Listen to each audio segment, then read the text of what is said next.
High বন্ধুরা, এর আগে ভিডিওতে দেখিয়েছিলাম এটা আমি কিনে এসেছিলাম আইসক্রিম বানানোর জন্য। আজকে এই প্যাকেটটা খুলবো এবং আইসক্রিম বানাবো খুব সহজ পদ্ধতিতে, সেটাই তোমাদের সামনে তুলে ধরছি। চলো এটা করা যাক।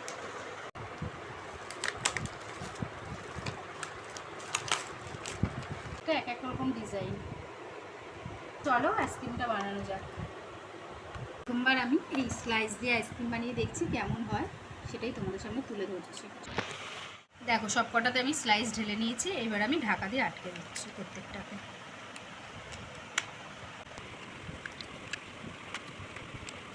এবার আমি এটা ডিপ ফ্রিজে রেখে দেবো 24 ঘন্টার জন্য। আমি ডিপ ফ্রিজে রেখে দিলাম। দেখো বন্ধুরা, আমি এই আইসক্রিমটা একটা রাত রেখেছিলাম, এবার খুলে দেখি কতটা কি হয়েছে। দেখো খুব সুন্দর হয়েছে। দেখো বন্ধুরা, সুন্দর জমেছে।